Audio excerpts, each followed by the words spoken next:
Merci de votre fidélité à notre émission, je vais dire à Gangan TV. Vous êtes les bienvenus dans cette émission Café Débat, l'émission qui donne la parole à ceux qui veulent l'apprendre en vue d'impacter l'opinion. Nouvelle émission, nouvel invité. Dans cette première partie d'émission, on parle d'actualité politique et je reçois le président du parti UMP, Union pour la mobilisation populaire. Union pour le mouvement populaire, j'allais dire. Union pour le mouvement populaire. Il s'agit de monsieur Boubacar Sidiri Diallo qui on va dire, pas du tout nouveau dans cette émission de toute façon. Monsieur Diallo, bienvenue sur ce plateau de Café Débat. Bonjour à vous. Merci de la disponibilité. Alors, d'abord, première question, comment se porte votre parti UMP?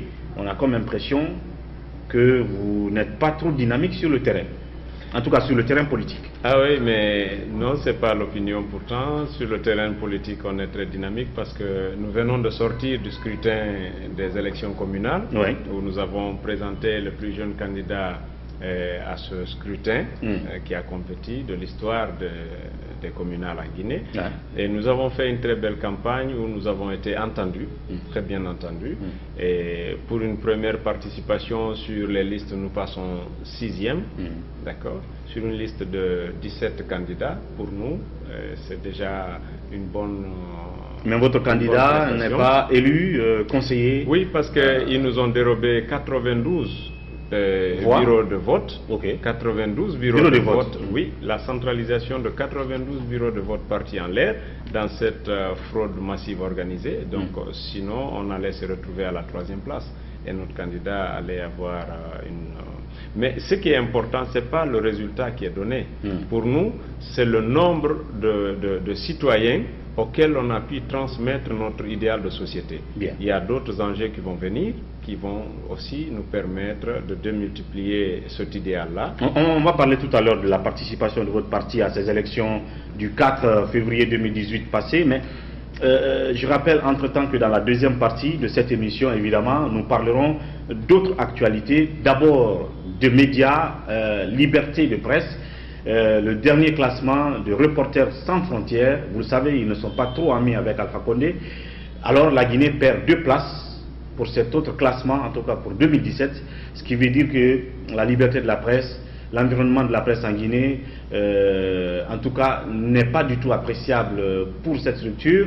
Et pour en parler, je recevrai sur ce plateau, dans la deuxième partie, Asmiou Souaré, il est journaliste et administrateur général du site africaguinée.com, et Lamine Mouniouma Sissé, journaliste, directeur général adjoint de Djigui FM, et AGA de mosaicguinée.com. Ensemble, nous parlons de cette situation, mais aussi nous parlerons de cet autre sujet qui focalise les attentions. Bolloré, l'ami d'Alpha Condé, mais un grand homme d'affaires français, interpellé du côté de la France pour les concessions illégales de concessions portières illégales en Guinée et au Togo. Avec les deux journalistes, on va parler également de cet autre sujet. Mais je reste avec le premier invité et on parle de votre parti, votre participation aux élections. Pourquoi n'avoir présenté qu'un seul candidat, c'est-à-dire le jeune Kalo à Matoto, alors qu'il y a d'autres communes à Conakry, et il y a aussi d'autres circonscriptions à l'intérieur du pays? Est-ce que c'est parce que votre parti n'a pas une assise nationale, voire même à Conakry, un peu partout? Merci pour la question. D'abord, je rappelle que cette échéance électorale a été plusieurs fois reportée. Il y a eu beaucoup de débats. Au finish, les acteurs en présence n'avaient même plus confiance à l'organisation de ces élections dans les délais qui avaient été prescrits. Donc ça a été un facteur démotivant. Deuxièmement, nous avons rencontré beaucoup de problèmes parce que nous avons perdu 3 autres listes qui étaient toutes constituées, mais la justice, dans sa lenteur mécanique, n'a pas voulu délivrer les documents qui pouvaient constituer les dossiers individuels de chaque pour les candidats. Donc, notamment à Dixine, nous avons perdu une candidature. À Sigiri aussi, on a perdu une candidature. Et je rappelle que nous avons participé à une liste de candidatures indépendantes à l'Abbé. Mais aujourd'hui, le problème pour nous, c'est que l'assise nationale, on l'a, parce que pour créer un parti, il faut avoir des structures dans les 4 régions naturelles. Et il faut que ces structures-là aussi soient opérationnelles. Nous l'avons. On a installé le parti, nous avons des coordinations régionales et nous avons également installé le parti à l'étranger, en Europe, et nous avons une coordination aussi pour l'Asie, avec pour siège de la coordination à Bangkok.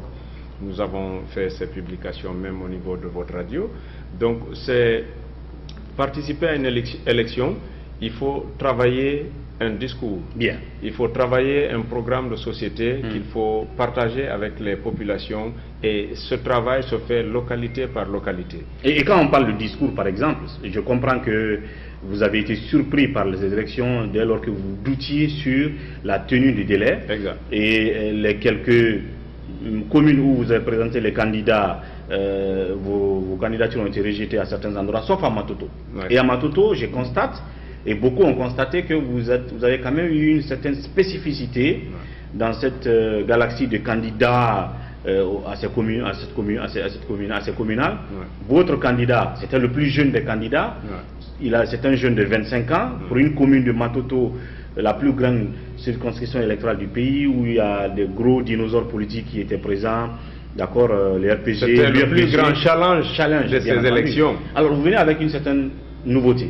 Le plus jeune candidat, j'imagine avec un nouveau discours, la sincérité des discours, pour le bien-être des populations de Matoto. Mais après, il n'est quand même pas élu comme conseiller au moins. Parce que ça veut dire que vous ressortez déçu et que vous vous dites que les gens sont bornés, je l'ai dit à la radio tout à l'heure, comme quoi ils ne veulent pas de nouveaux discours et d'innovation dans la démarche politique, notamment. Non.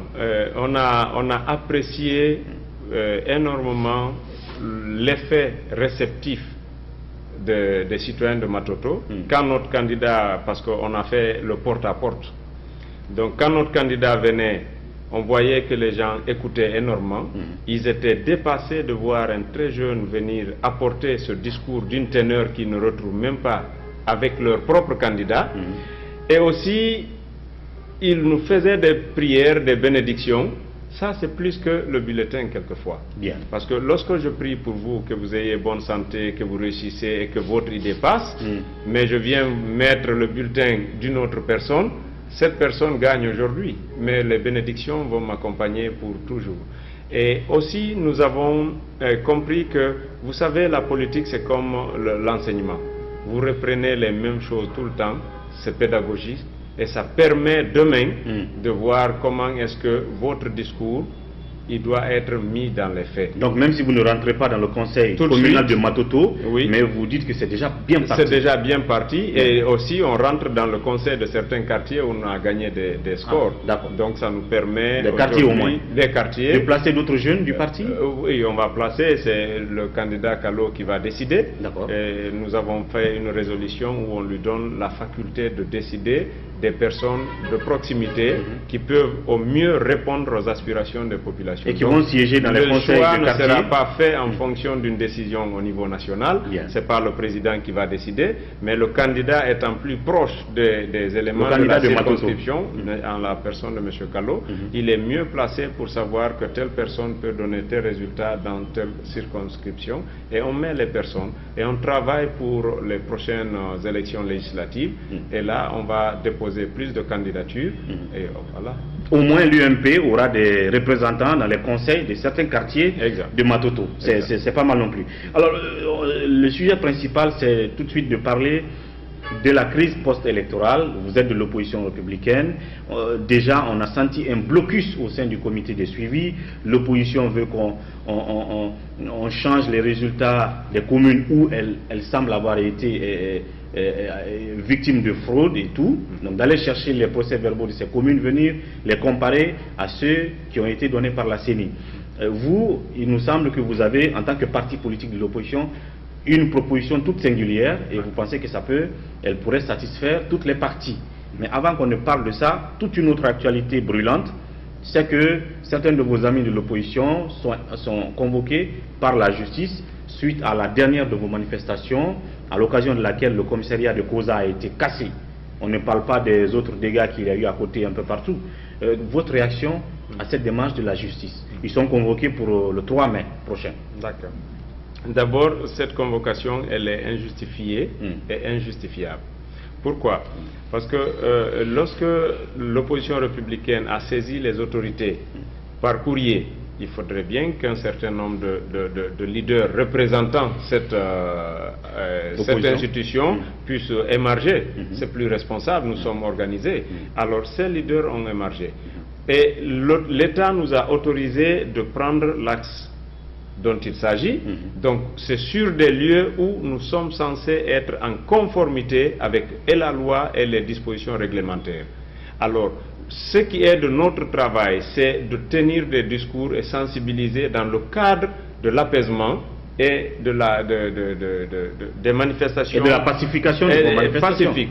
C'est ce qui a été fait. Il y a les enregistrements, il y avait les services de renseignement, tout le monde est là, les discours n'ont pas été belliqueux et on n'a jamais incité à la haine, à la destruction. Mais vos militants, ça c'était notre devoir. Vos militants ont quand même mis le feu. Un instant, ça c'était notre... Selon ce qu'ils disent, hein, c'est pas moi qui vous accuse. Okay.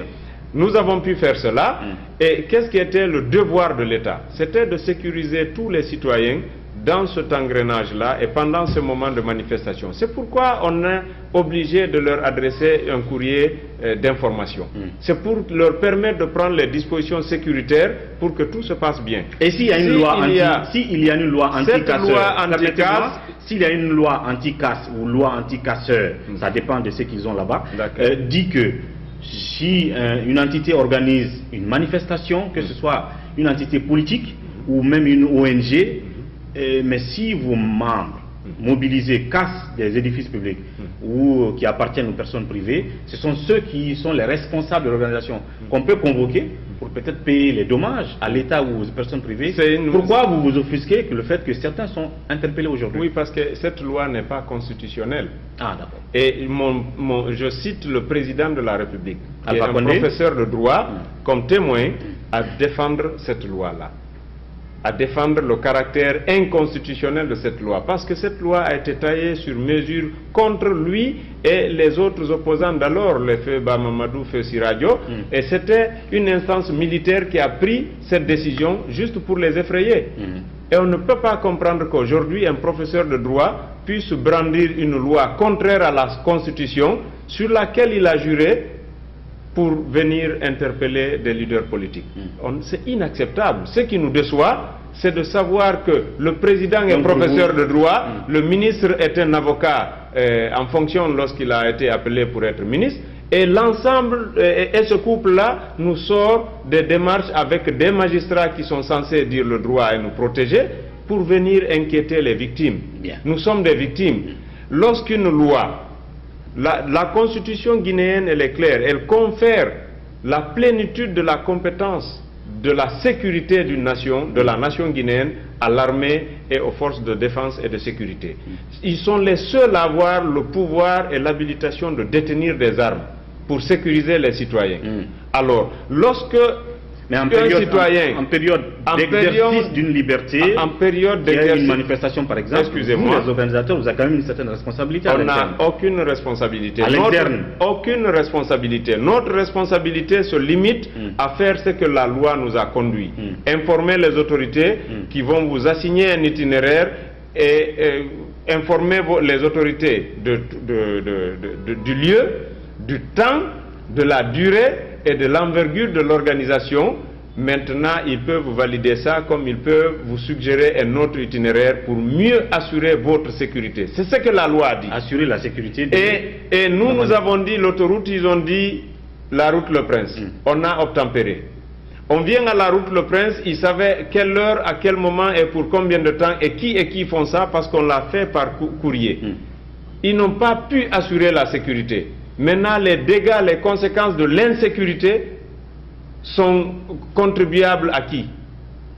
Aux civils qui ont dit nous manifestons, ou aux forces de défense. Mais alors, dites-moi, si pourquoi on paye les impôts? Si ce sont les vôtres qui ont mis le feu. Mais les nôtres, c'est qui? Les militants. Il y a toujours eu des contre-manifestants.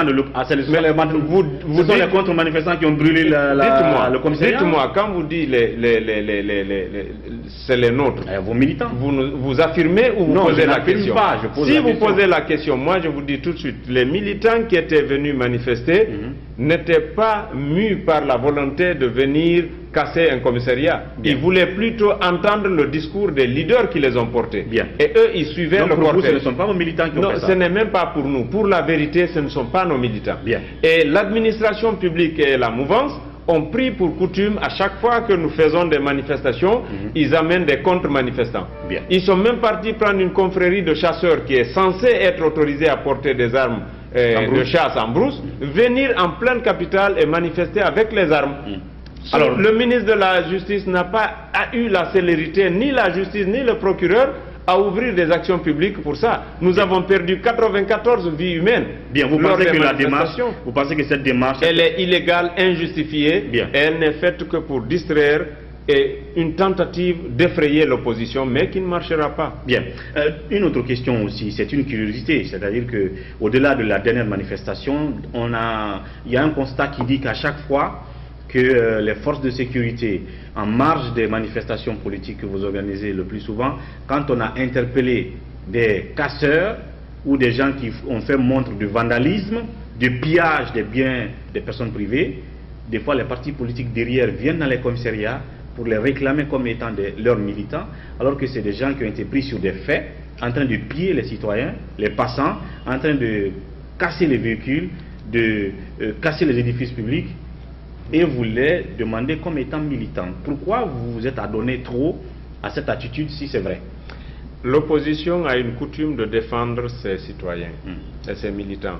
Nous l'avons fait quand on a... Mais est-ce que vous ne confondez pas souvent des loubards vous permettez... à ceux qui peuvent être appelés des militants? Permettez que je vienne parce que le concept là, on peut l'attribuer à qui on veut. On peut dire à un groupe de journalistes, vous êtes des loubards quand ils manifestent leurs droits. En Guinée, ici, c'est de coutume. On vous colle l'infraction et on vous fait subir les conséquences, même dans le faux.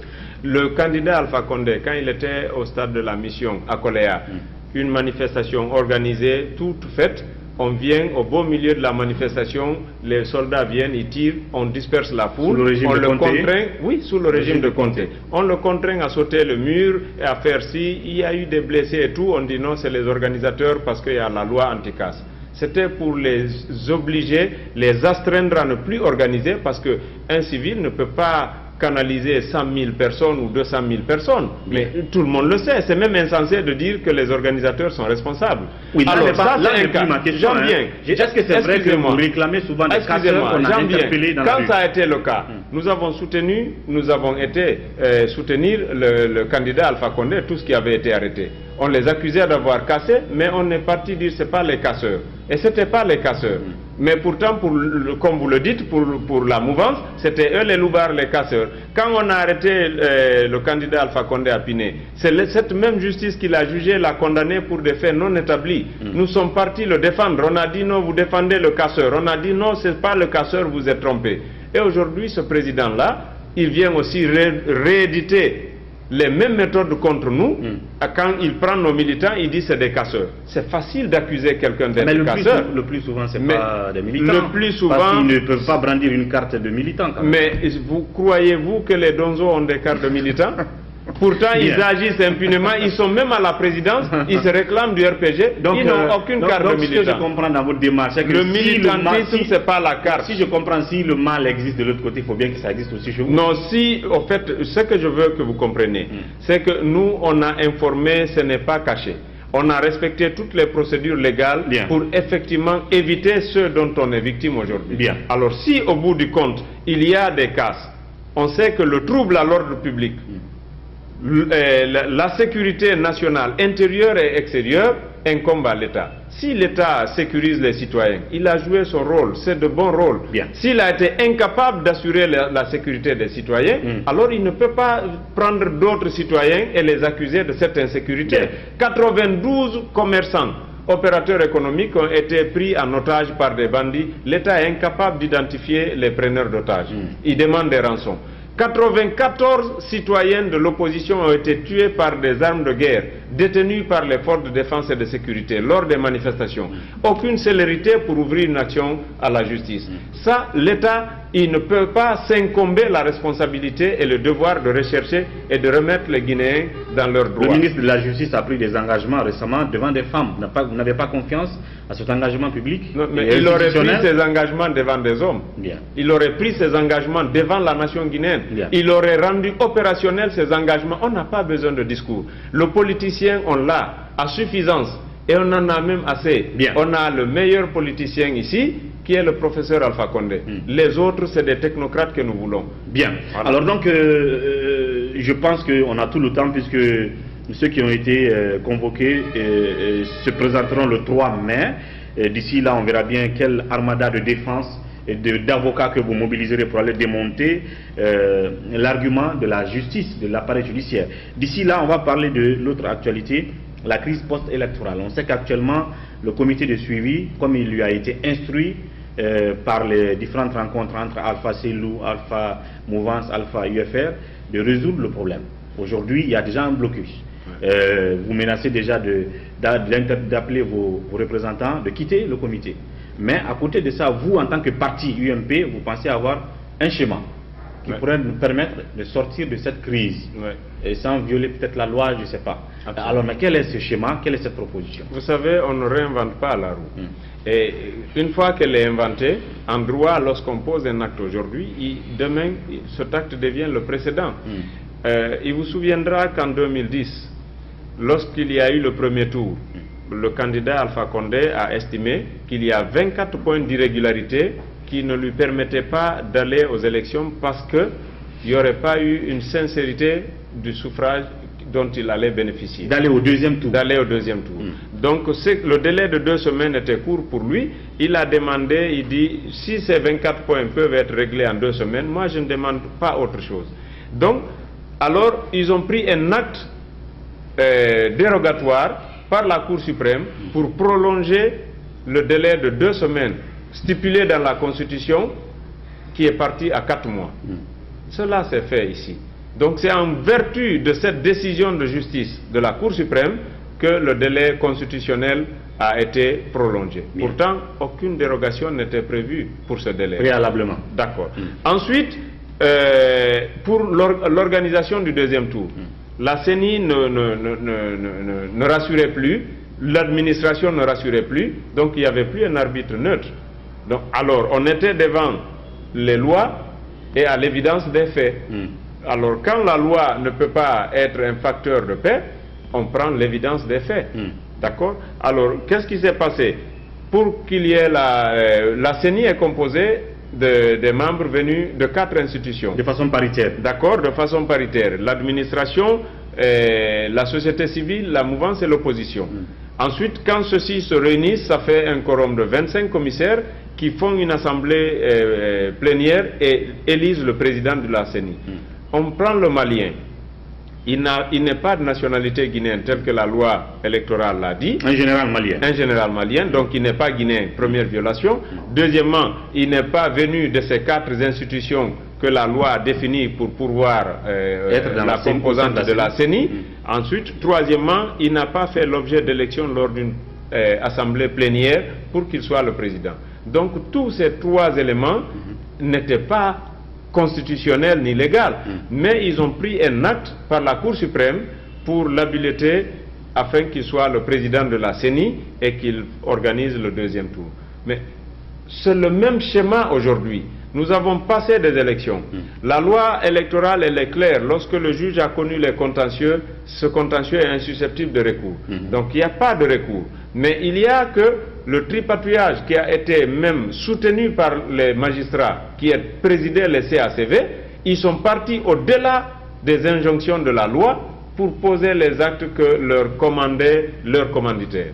Maintenant, il y a que le mensonge a été légalisé et que de l'autre côté, nous avons la vérité écrite, signée même des acteurs du scrutin on dit nous refusons d'appliquer le faux résultat. Bien. On applique le véritable résultat. Maintenant, qu'est-ce qu'il leur reste à faire? En vertu des deux précédents qui ont fait dérogation aux lois constitutionnelles de 2010 par une institution judiciaire au nom de la paix, qu'ils utilisent les mêmes méthodes à travers la Cour constitutionnelle, et le juge va ordonner la CENI à tenir en compte les procès-verbaux qui ont été faits, établis et signés par toutes les parties prenantes dans chaque bureau de vote. C'est là où il y a la vérité du suffrage des électeurs. Donc si cette proposition que l'UMP brandit aujourd'hui, elle est même constitutionnelle, parce que, excusez-moi, son caractère constitutionnel, c'est parce que simplement, à l'article 2 de la Constitution, il a été dit que la souveraineté appartient au peuple. Donc lorsque l'expression du peuple a été altérée par ses représentants, on renvoie la capacité au peuple, au suffrage du peuple. Et le suffrage du peuple qui est authentique et vrai, c'est les procès-verbaux au niveau des bureaux de vote. Il n'y a pas eu de tripatouillage à ce niveau-là. Les procès-verbaux, oui. Voilà. Alors donc, signé et établi en bonne et due forme. Et chacun doit avoir sa copie à l'heure où nous sommes. Et chacun a sa copie. Les partis politiques ont leur copie. Je vous dis, même le président a les vrais résultats. Bien. Alors donc, ce que vous proposez concrètement là, c'est que, comme ça a été fait en 2010 dans les deux cas que vous avez cités, le cas de l'entre-deux tours en 2010 et du choix d'un étranger pour présider à la tête de la CENI, que la Cour suprême prenne un acte pour dire à la CENI, ordonner qu'on aille chercher les procès-verbaux, qu'on vienne les mettre sur la table, on les compare, et puis... on valide ces résultats. Mais c'est ça le vrai vote. C'est ce que vous proposez. Et c'est ça la vérité absolue. Et maintenant, ce n'est pas la Cour suprême, si parce qu'il ne s'agit pas d'un recours administratif. C'est seulement pour le recours à les contentieux administratifs que la Cour suprême peut savoir. Ça, il s'agit d'un contentieux électoral et d'une décision de justice des magistrats qui sont les juges électoraux. Donc ça relève de la Cour constitutionnelle. Ma question aujourd'hui, est-ce que votre proposition est unanimement adoptée par l'opposition pour qu'elle la propose au sein du comité de suivi? Nous avons été à la plénière de l'opposition républicaine, nous avons fait cette proposition à l'opposition républicaine, il lui appartiendra de tenir compte ou de trouver d'autres méthodes. On ne dit pas que c'est la seule voie, mais c'est une voie qui peut nous conduire vers un chemin légal. Et qui pourrait enlever l'argument à la bouche de ceux qui disent que non, on ne peut pas revenir sur ça. On ne doit pas violer la loi en revenant sur ça, c'est-à-dire la mouvance par exemple. Exactement. Bien.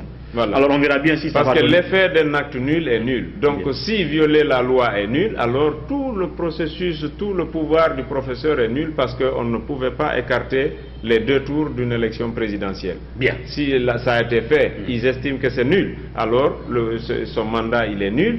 Toutes les institutions sont nulles. Et ça deviendrait jurisprudence si ça s'applique. Voilà, et donc on va aller alors à une autre transition. S'ils sont prêts à ça, il n'y a aucun problème. Allez, donc on suivra cette démarche, on suivra votre proposition. Est-ce qu'elle sera adoptée? Est-ce qu'elle tombera dans de bonnes oreilles? On verra bien ça à l'avenir. En tout cas, merci d'être passé dans cette émission. À moi de vous dire merci et je vous remercie. Merci beaucoup. Merci, investisseur. Et voilà, comme annoncé, dans la deuxième partie, je reçois tout à l'heure deux confrères journalistes pour parler d'actualité. Après la pause.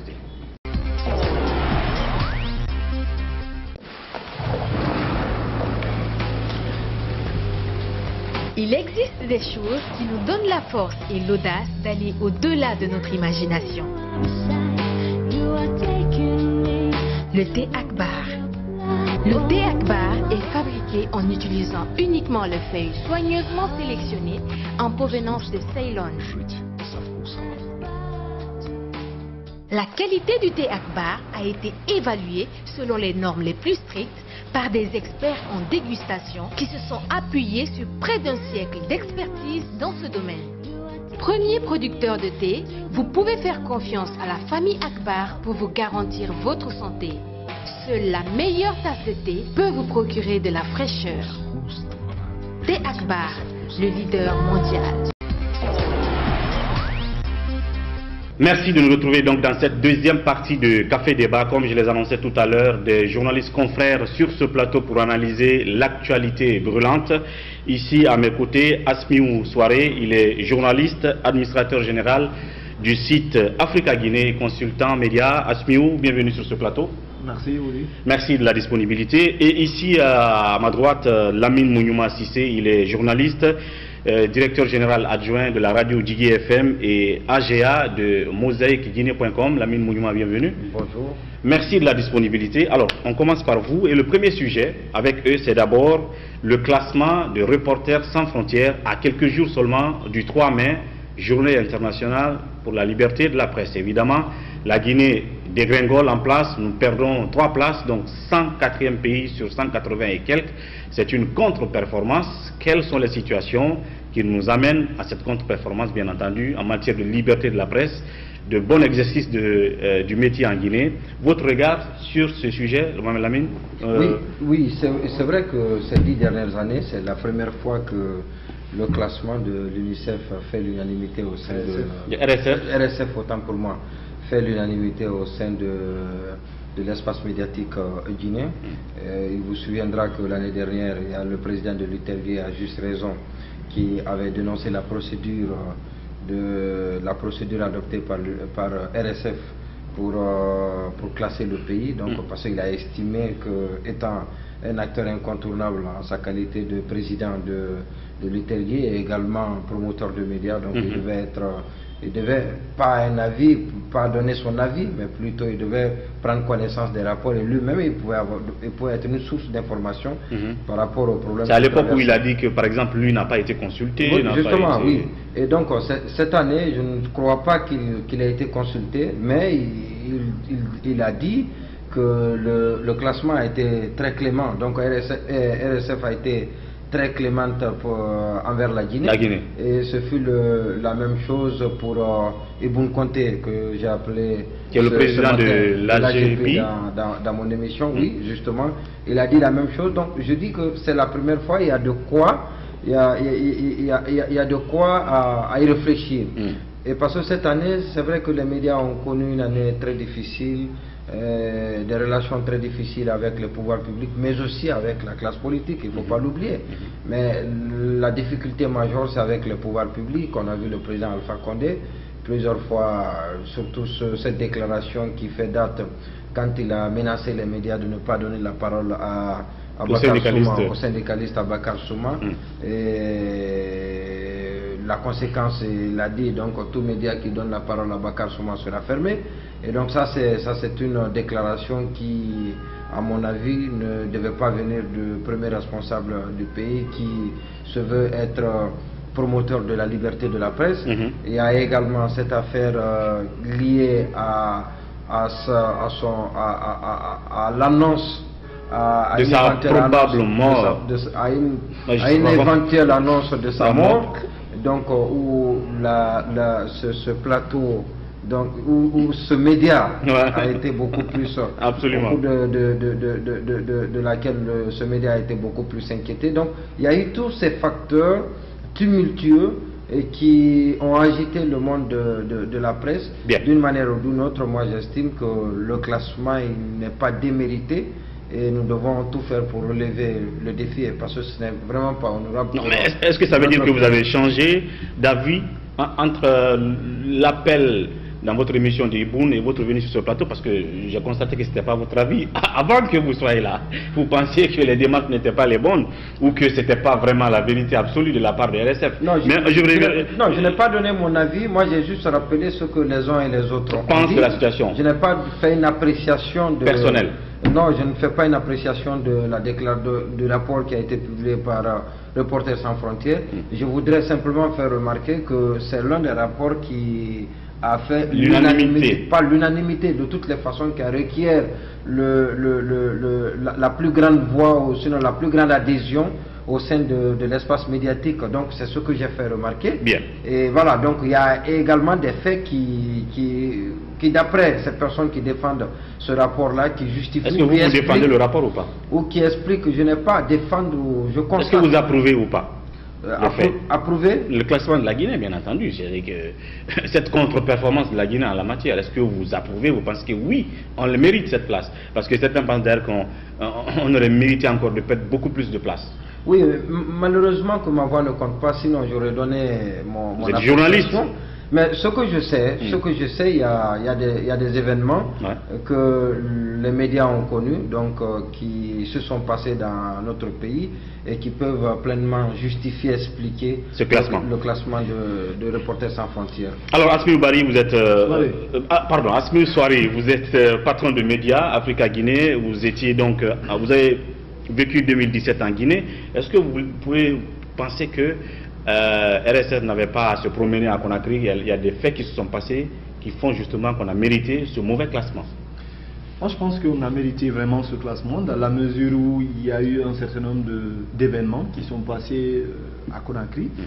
Il y a eu, disons, je dirais, cette persécution contre un groupe de presse, notamment Ganga Radio et Télé, suite à une prétendue annonce de la mort du président de la République, du chef de l'État. Et donc, on a vu M. Alpha Condé venir en personne en bas de l'immeuble qui abrite justement ce groupe de presse et puis rester quelques minutes et continuer. On a suivi aussi les déclarations faites par le même président de la République contre les médias en général suite au bras de fer engagé entre le gouvernement et puis cette organisation syndicale qui évolue dans le secteur de l'éducation. Donc, il y a eu même cette scène de bastonnade des journalistes à ciel ouvert à l'escadron mobile de Matam. Justement, c'est une suite logique de tous ces événements-là.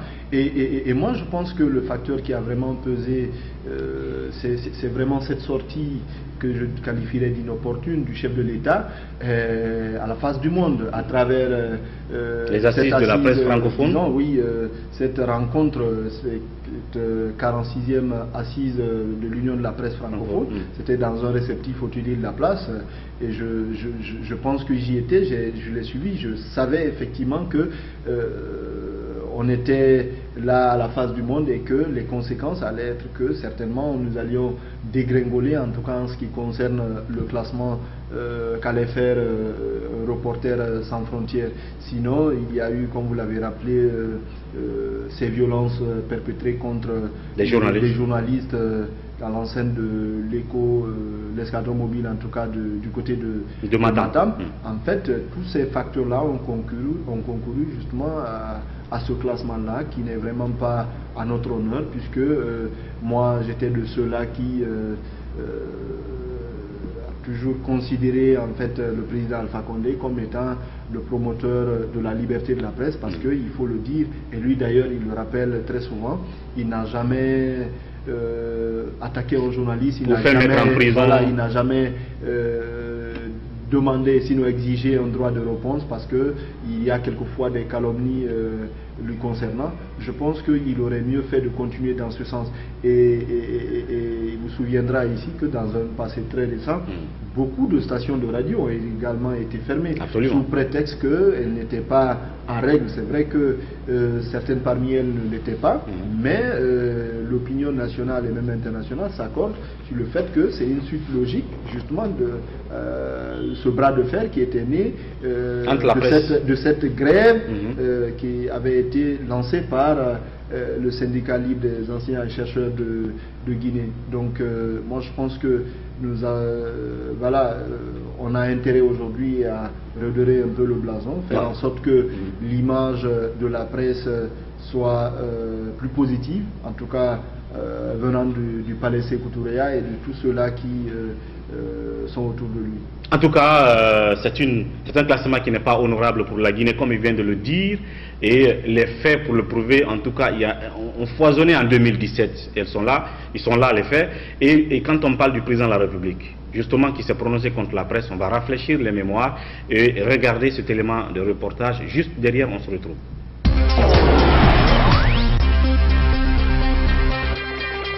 Il y a un journal qui dit, quand tu es mort, si tu es mort, Alpha aussi est parti. Au lieu de reconnaître leur faute, ils veulent dire le contraire.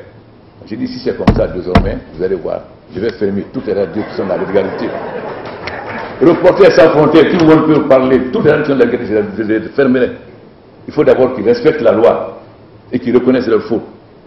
J'ai demandé une enquête sur les gendarmes. Mais je saurais aussi qu'est-ce que les journalistes ont fait quand ils ont été là-bas. Les gendarmes disent qu'ils sont rentrés et qu'ils ont craché sur leur visage. Alors, je dis que je sanctionnerai les gendarmes, mais je verrai aussi quelles sont les sanctions de ces fautes-là. Faut pas que... Et voilà cet extrait de cet élément de reportage, c'était bien entendu à l'occasion des assises de l'Union de la presse francophone. Tenez-vous bien, il y avait les représentants de tous les milieux du monde de la presse en Guinée à cette époque. Et vous avez écouté Alpha Condé qui dit « je fermerai ces radios-là et puis je m'en fous de ce que RSF dit ». Donc ça veut dire que même ce que RSF vient de dire, j'imagine qu'Alpha Condé s'en fout. Non, pas du tout, pas du tout. C'est un discours, il veut simplement certainement faire croire que ça ne lui dit absolument rien, mais ça doit dire quelque chose à tous ceux qui dirigent le pays, parce que c'est un élément d'appréciation de la gouvernance, et même de la bonne santé de la démocratie. De la gouvernance, parce que si une presse épanouie voudrait dire que c'est une gouvernance épurée de corruption. Donc ça c'est important. Alors ça a été une sortie inopportune, comme l'a dit tout à l'heure, je suis parfaitement d'accord avec lui. Mais ce qui est encore déplorable, c'est que entre la déclaration et les faits, il y a une coïncidence. Donc la coïncidence, certainement, elle a été préméditée. C'est comme ça que beaucoup y pensent. Et en plus, ce qui est beaucoup plus regrettable, c'est que les interpellations, c'est vrai que les journalistes ne sont pas hors la loi. Et quand le journaliste enfreint à la loi, il y a la loi même qui corrige le journaliste, excusez-moi entre guillemets. Mais la façon, l'interpellation, la démarche est contraire à la liberté, à la loi qui commande la liberté de la presse dans notre pays. Donc tout cela pourrait dire aux observateurs que c'est quelque chose qui a été prémédité. Il y a les gelés qui s'en sont mêlés et finalement ça a été comme on l'a vécu. C'est vraiment déplorable, on ne souhaite pas revivre une scène de la sorte dans notre pays. Vous avez rappelé tout à l'heure ce qui s'est passé à la gendarmerie avec les gendarmes. C'est dommage, c'est vraiment dommage. Et je pense que c'est toutes ces situations qui nous amènent à perdre ces places. Et Askin qui disait tout à l'heure qu'il faut que l'État ou les autorités travaillent à ce qu'on redore nos blasons en la matière. Et quand vous écoutez Alpha Condé qui a dit à l'époque qu'il va corriger ces gendarmes qui ont tabassé une trentaine de journalistes à ciel ouvert, cassé les caméras, et ces images ont couru partout dans le monde, et aujourd'hui on constate que rien n'est fait à cette date, qu'aucun gendarme n'a été interpellé, entendu, jugé dans cette affaire de violence exercée sur les journalistes. Est-ce que vous avez espoir que les autorités sont en train de travailler pour redorer notre image en la matière? Bon, moi je pense que aujourd'hui quelques efforts sont en train d'être fournis, parce que c'est vrai, il n'y a pas eu de sanctions qui ont été prises contre les auteurs de ces violences contre les journalistes. Et je rappelle d'ailleurs que dans un passé très récent, il y a même un véhicule de confrères d'un groupe de presse de la place également qui avait été incendié du côté de la SIG Madina. Je continue encore à dire que cette sortie du président de la République a été plus qu'une opportune, dans la mesure où la liberté de la presse est quand même un ingrédient, un facteur qui pèse beaucoup dans l'indice de la bonne gouvernance de manière générale. Absolument. C'est vraiment... Il devrait en tenir compte. Il devrait en tenir compte. Si on brandit les performances économiques, les croissances à venir ou d'autres sujets, faut-il aussi que l'aspect média, bonne image, fasse partie de ce... Vous savez, la bonne gouvernance, c'est bien sûr la liberté de la presse, c'est vraiment l'indépendance de la justice, c'est bien sûr la sécurité de manière générale dans le pays. Et c'est tous ces facteurs-là qui peuvent, en amont, encourager de potentiels investisseurs à venir dans un pays et donc de mettre la main à la poche pour s'intéresser en fait aux activités économiques. Donc moi je pense que cette sortie du président de la République, c'était plutôt un homme pris par l'émotion et puis qui était submergé par un certain nombre de problèmes, notamment son bras de fer avec Abouakar Souma. Et nous d'ailleurs, on n'avait pas manqué de rappeler à un certain nombre de ses collaborateurs qu'il n'avait pas à interdire à un journaliste, à un média, vraiment de tendre le micro à un citoyen. On a vu par exemple à l'extérieur où des médias parviennent par exemple à décrocher des interviews avec même des terroristes. Absolument. On a vu des interviews des sorties de Ben Laden à l'époque et puis de tant d'autres terroristes. Donc Abouakar Souma, finalement, comme vous le savez, il est passé au palais Sékou Touré. Aujourd'hui, tout semble aller en tout cas dans le bon sens, même s'il y a encore une fois des menaces.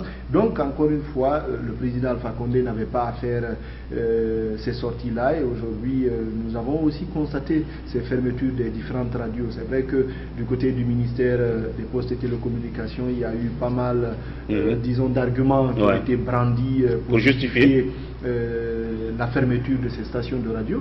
Mais en amont, l'opinion se rappelle que le président Alpha Condé justement avait proféré ces menaces-là contre les journalistes et donc contre les médias. Donc je pense que le président Alpha Condé, qui est quand même quelqu'un qui a vécu pendant très longtemps à l'extérieur, sait très bien que lorsque tu es mal noté par des ONG comme RSF, comme lorsque tu es interpellé par des ONG comme la FIDH ou Human Rights Watch, ça veut dire que quelque chose ne va pas dans ton pays.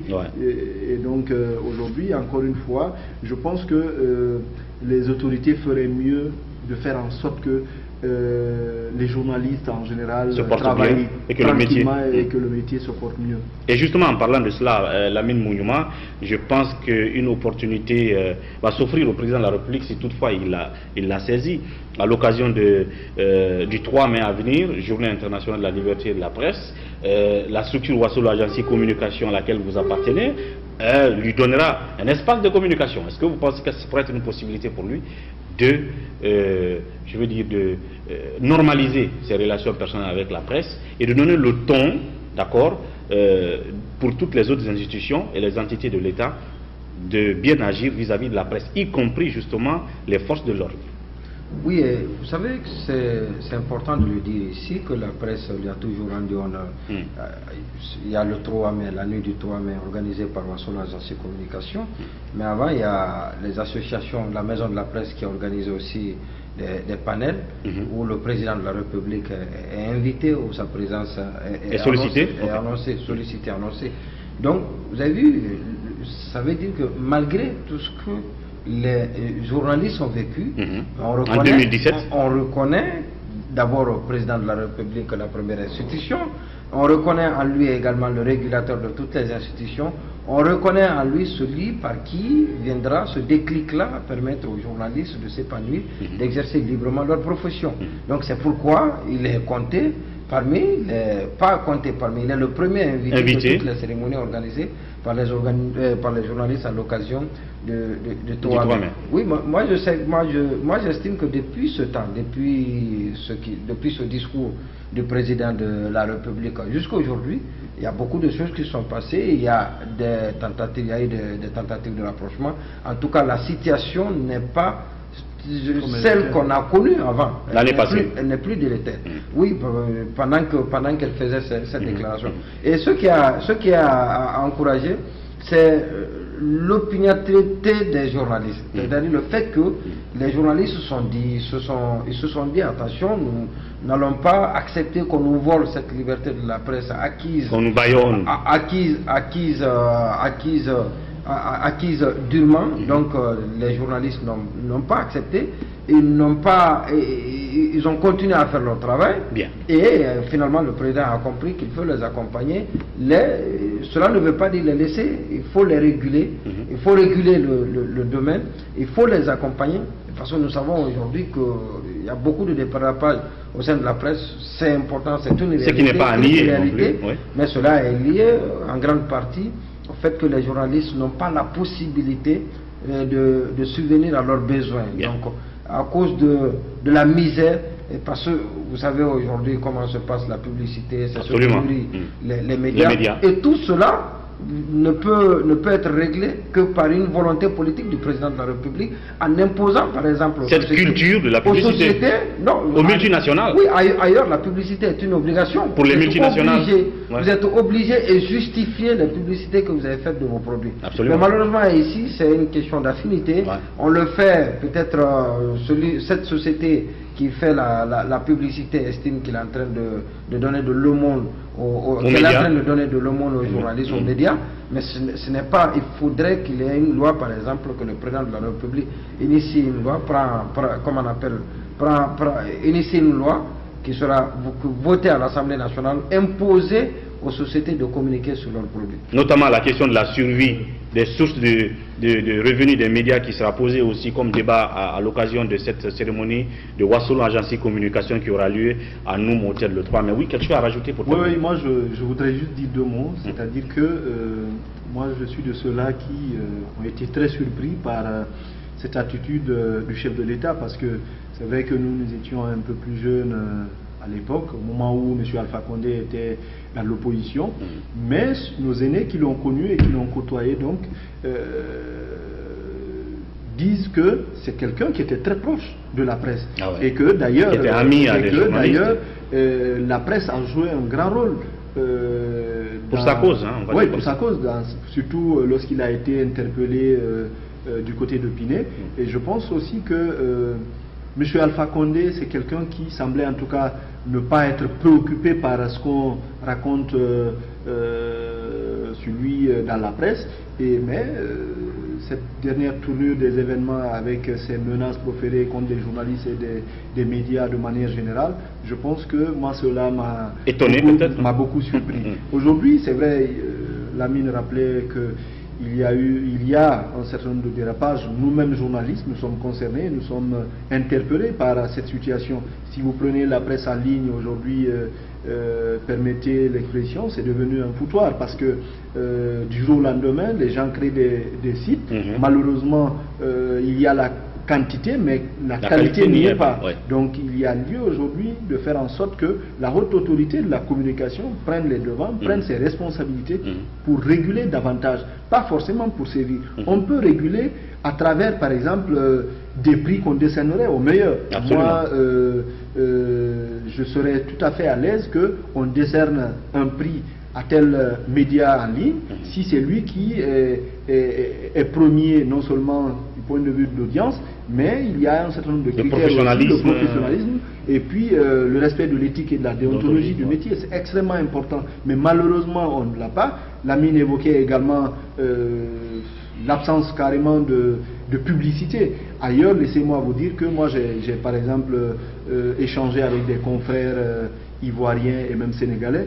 Croyez-moi, la communication institutionnelle, c'est-à-dire que ce que les différents départements, les services publics de manière générale font comme annonce des communiqués, de la publicité de manière générale, couvre près de 70 ou 80% des charges, c'est-à-dire couvre les 70 ou 80% des charges des entreprises de presse. Si aujourd'hui, avec déjà les services publics, vous avez 70 ou 80% de vos charges qui sont couvertes, il va sans dire que vous allez partir vers la perfection. Vous allez vraiment vous surpasser, parce que vous n'avez plus, en tant que patron de presse, vous n'avez plus le souci vraiment du comment payer vos travailleurs, comment supporter la charge locative, comment supporter d'autres coûts variables également au sein de votre entreprise de presse. Donc aujourd'hui, pratiquement dans notre pays, il n'y a que ces sociétés de téléphonie qui font un peu de la publicité. Là également, c'est parce que la concurrence elle est tellement rude, et il n'y a qu'une poignée de médias qui bénéficient de ça, il faut le dire. Et l'inconvénient aussi, c'est que si vous prenez le monde, disons, de la presse en ligne que je connais mieux, il y a aujourd'hui plus de 200 sites. Donc ce qui fait que si toi par exemple on te propose 100 000 francs pour telle prestation, tu es obligé d'accepter, parce que si tu n'acceptes pas, il y a un autre qui accepterait même 50 000 ou 25 000. Pour afficher les mêmes infos. Voilà, pour faire ce travail. Il n'y a pas en fait de professionnalisme, il n'y a pas d'institut de sondage pour faire un classement par exemple objectif au niveau et des médias audiovisuels et au niveau même de la presse en ligne. La presse écrite aujourd'hui, elle est en train de mourir, par exemple de moins les quelques rares journaux qui sortent. C'est vraiment lorsqu'ils parviennent à décrocher une publicité, ou lorsqu'ils, passez-moi encore une fois l'expression, prostituent leur plume pour décrocher par exemple une interview. C'est beaucoup plus de la communication que de l'information. C'est quelque chose que nous, en tant que professionnels des médias, que nous regrettons, et il serait important que lors de la célébration justement de cette journée de la presse, il y a une réflexion, il y a une réflexion approfondie sur ces sujets, que ça ne soit pas simplement une parade où on viendrait tenir des discours. Regardez aujourd'hui la maison de la presse, c'est quand même en tout cas, il n'y a pas de comparaison entre la nôtre et celle du Sénégal, par exemple. En tout cas, l'occasion sera sans doute mise à profit le 3 mai pour réfléchir sur tous ces aspects pour la survie de la presse en Guinée, parce qu'il faut y revenir là-dessus perpétuellement. On va entre-temps changer de sujet et parler cette fois-ci de l'actualité liée notamment à Bolloré, n'est-ce pas, qui est l'ami du président pour beaucoup et justement qui est épinglé en France dans le dossier de concession, de contrat de concession illégal selon certains des ports de Conakry et du Togo. Votre regard sur ce sujet, je commence par vous, Lamine Monument Cissé, qu'est-ce qu'on peut dire là-dessus? Je sais que sur, par exemple, Africa Guinée, on s'interrogeait du genre, est-ce que Alpha Condé doit s'inquiéter de ce qui arrive à son ami Bolloré? Oui, la question, elle mérite d'être posée. Vous avez parfaitement raison, Africa Guinée a raison de poser cette question. J'ai vu cet article. C'est pas pour beaucoup que Bolloré est l'ami du président. Il est l'ami du président. C'est le président lui-même qui a dit. Il l'a dit, il l'a réitéré à plusieurs occasions. Donc Bolloré est son ami. Donc c'est une amitié qui s'est consolidée à son avènement au pouvoir. Et donc aujourd'hui, vous savez qu'il y a eu des suspicions, de grosses suspicions autour de la passation du marché de la concession. Donc, du terminal à conteneurs. Du terminal à conteneurs à Bolloré ici en Guinée. Et parce qu'il n'y a pas que la Guinée qui malheureusement constitue la charge principale auquel fait face Bolloré en France. Il y a aussi le Togo, mais pour ce qui nous concerne, c'est la Guinée le plus important. Alors, donc, moi j'ai écouté les acteurs. Et même ce matin, permettez-moi de vous dire que le matin, j'étais avec Mamadou Silla dans mon émission Le Quotidien où je l'ai interrogé sur le mode de passation, de ce qu'il pense de ce marché, parce qu'il était l'un des acteurs de la gouvernance Conté. Mamadou Silla, futur élève. Il était l'un des acteurs des derniers moments de la gouvernance Conté. Alors donc il nous a affirmé qu'il était présent, que tout s'est passé devant lui. Donc de Conté jusqu'à Condé, il était là. D'abord, Bolloré a été débouté dans l'appel d'offres qui a été lancé en 2008 et qui a abouti au recrutement de Zetma, donc de l'entreprise qui a eu le contrat de concession, Zetma, avec un ticket d'entrée de 15 millions d'euros. Et Bolloré n'avait proposé que 5 millions, mais l'offre de Bolloré, d'après beaucoup d'observateurs, d'ailleurs c'est pourquoi l'offre a été rejetée, donc l'offre de Bolloré était insatisfaisante par rapport à l'offre proposée par Zetma et Maerska qui est venu deuxième. Alors donc, pendant la transition, mais le décret d'application n'a pas été signé par le président de la République, parce qu'on est venu dire au président Conté à l'époque que l'appel d'offres ne s'était pas bien passé.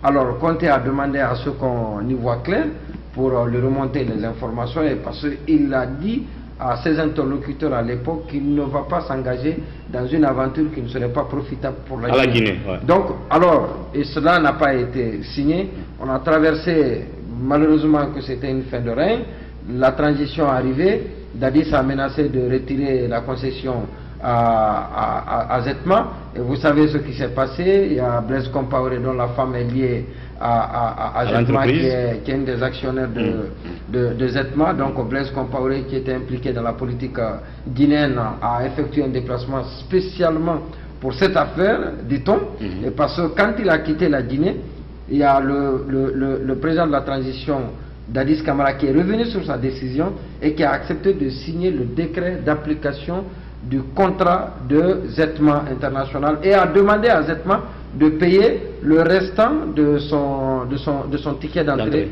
Donc le restant, c'était 7,5 millions, parce que dès l'attribution du contrat, 7,5 millions ont été payés, ont été payés à la Guinée, et pendant la transition, nous rassurons, 7 millions et 7,5 millions, le reste a été payé à Bolloré, et c'est un contrat de 25 ans. Alors, avec 150 millions d'investissement en 25 ans, je ne sais pas, 500 millions, 500 millions pour Bolloré. 500 millions, c'est pour Bolloré. 150 millions pour Zetma. Voilà. Alors, le président Alpha Condé est arrivé au pouvoir, et nous savons, nous a dit, et ça a été d'ailleurs présenté dans un documentaire qui a été diffusé par France 2, que la société de communication que préside que préside Borodé, où il est le patron de toutes les façons, a aidé Alpha Condé, le candidat Alpha Condé, dans sa communication pour la course à la présidentielle. Alors, le président est arrivé, il a fait savoir à tous que Bolloré c'est son ami, et il a pris un décret, c'était le 11 mars 2011, il a pris un décret pour casser le contrat de Bolloré parce qu'il estime que le contenu du contrat, Bolloré n'a pas, Zettman n'a pas respecté le contenu de son contrat. Bien. Alors il a cassé ce contrat, mais Zettman a brandi l'argument selon lequel pendant 2 ans il n'a pas pu travailler. C'était à cause de la transition. Voilà, donc l'argument il n'était pas du tout insensé. Alors le président a cassé, aussitôt cassé, ce qui est curieux et qui a attiré l'attention de beaucoup de Guinéens. Le décret publié la nuit, le lendemain, et on nous dit d'ailleurs que c'est la même nuit que les Bérets Rouges ont débarqué sur les installations de Zettman International, et qui a d'ailleurs été, la justice a donné raison à Zettman, et qui devait être dédommagé par Bolloré à hauteur de 400 000 €. Donc les militaires, les Bérets Rouges de la garde présidentielle sont partis pour déloger Zettman, et le lendemain, et 3 jours après, on a appris que Bolloré, pour des situations d'urgence, c'est eux qui ont trouvé ces explications pour nous convaincre que doit bénéficier finalement pour une urgence ou pour des raisons, moi j'ignore, mais qu'ils ont su bien expliquer à l'époque, bien qu'ils n'ont pas convaincu les gens. Donc Bolloré a eu le contrat. Donc vous avez vu que la procédure, elle laisse à désirer. La procédure suscite beaucoup d'interrogations, et donc la Guinée n'a pas ouvert, et ça a été plus. Et l'autre chose, pour terminer très rapidement, c'est que ce contrat d'un tel montant, quelle que soit l'urgence ou quelle que soit la nécessité impérieuse, donc urgente, pour attribuer le contrat, ce contrat d'un tel montant, d'une telle valeur, devait passer au moins à l'Assemblée nationale pour l'appréciation des députés, mais cela n'a pas été fait. Et au-delà du port de conteneurs, de terminal à conteneurs, il y a également d'autres qui ont été cédés à Bolloré. Les contrats de Roro, par exemple. Les contrats de Roro, les Docker, donc ont été cédés à Bolloré sans qu'un appel d'offres ne soit lancé. Donc, je reviens à la question de africaguinée.com. Est-ce qu'Alpha Condé, dans ce cas, doit s'inquiéter? Oui, parce que au-delà de cette amitié que le président Alpha Condé a lui-même, il n'a pas caché, il y a que, on parle de la présidentielle de 2010, à l'issue de laquelle M. Alpha Condé a été élu à la tête du pays. Donc on soupçonne en fait Avast, qui est une filiale du groupe Bolloré, d'avoir sous-évalué ses prestations liées à la communication politique pendant, disons, la campagne électorale de 2010. Et donc, la contrepartie de cette sous-évaluation, c'était que la Guinée, donc les nouvelles autorités, donnent la concession portuaire au groupe Bolloré.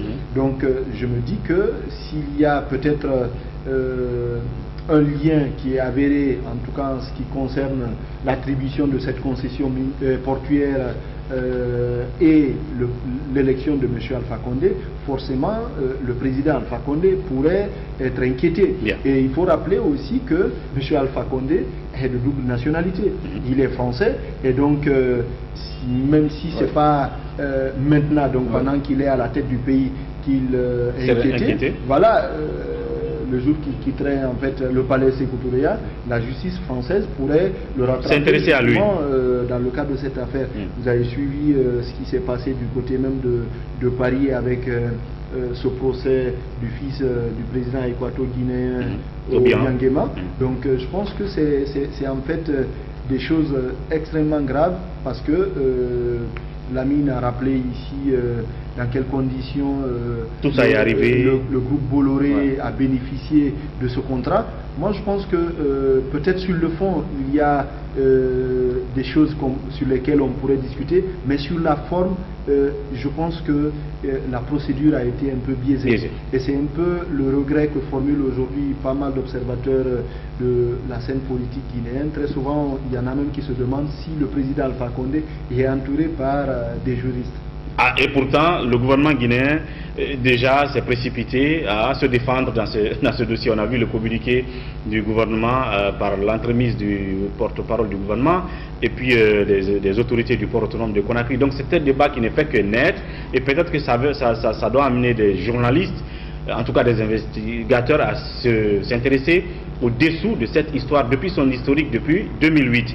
Pour terminer, juste en 30 secondes chacun, une question. Est-ce que justement les autorités judiciaires devraient peut-être mettre en branle une sorte d'enquête à l'interne, même s'ils ne nous ont pas habitués à cette démarche en leur sein, mais aussi il y avait les députés de l'opposition qui annoncent une enquête parlementaire, rapidement. Bon, vous savez, nous on a déjà interrogé le ministre Cheikh Sako, le ministre de la Justice, qui a dit que la Guinée va collaborer avec la justice française. Bien. Mais tout porte à croire qu'à l'interne, il ne va pas y avoir en tout cas une action judiciaire pour éclairer la lanterne des uns et des autres par rapport à ce dossier. Maintenant, pour finir rapidement avec cette annonce faite par le chef de file des libéraux démocrates, je parle du docteur Fodéoussou Fofana, qui a annoncé l'ouverture d'une enquête parlementaire. Je comprends bien peut-être sa volonté, mais je crains qu'elle ne soit confrontée à la réalité du côté du Parlement, puisque, il faut le rappeler, l'opposition n'est pas majoritaire. Et donc je crains que cette démarche ne puisse aboutir dans la mesure où voilà, l'opposition n'est pas majoritaire au Parlement. Et justement, même si il y a une enquête qui aboutissait, nous n'avons pas encore la haute cour de justice qui pourrait justement demander des comptes au président de la République ou à d'autres officiels de l'administration, puisqu'on parle de corruption d'agents de l'État, d'où des ministres peut-être, ou des responsables du port autonome, on ne sait jamais, ou du marché public. Lamine, rapidement sur ces deux aspects. Oui, vous avez dit tout à l'heure que si l'État en Guinée on peut mettre en branle l'action publique, oui, je pense que c'est les meilleures occasions à saisir. Ce n'est vraiment pas un complexe de dire que c'est la France qui a commencé et donc on ne doit pas emboîter le pas à la France. Non, il faut le faire. Bien. Il faut rassurer les Guinéens, il faut rassurer l'opinion qu'on est capable de transcender et puis on peut leur offrir, on est indépendant, on peut faire notre travail. Et parce que ce qui est curieux, c'est important de le préciser, le président, c'est pourquoi les discours de corruption, de détournement, ou sinon l'opprobre que le président de la République jette sur les anciens dirigeants, ceux qui ont dirigé le pays, notamment ses opposants qui ont été dirigeants dans ce pays, semble aujourd'hui périmé, voilà, donc dans le langage quotidien.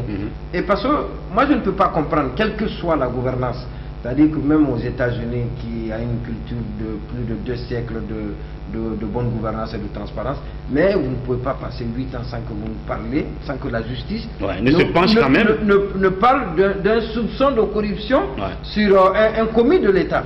Surtout qu'ici, ce n'est pas une culture. Pendant 8 ans, le président Alpha Condé, il est au pouvoir, mais personne n'a été inquiété par la justice et pourtant on parle tous les jours, les médias évoquent tous les cas de détournement, que ce soit vrai ou faux, mais que la justice au moins ouvre une enquête, une information judiciaire sur le dossier. Donc c'est pourquoi aujourd'hui, si la justice guinéenne ne prend pas ses responsabilités, moi je vous dis très sincèrement que l'issue ne sera pas, comme l'a dit, comme s'est interrogé Asmio, moi je ne vais pas m'interroger, mais je vais dire que ça ne va pas être une très bonne chose, ne serait-ce que pour la crédibilité du pouvoir de Conakry ici en Guinée. Bien, et que le président Alpha Condé, une fois citoyen français, pourrait être sans doute dans le collimateur de la justice française, sous sa casquette de français, bien entendu. Merci Lamine Monument d'être passé, à très bientôt. C'est un devoir, merci. Asmio, soirée, merci beaucoup.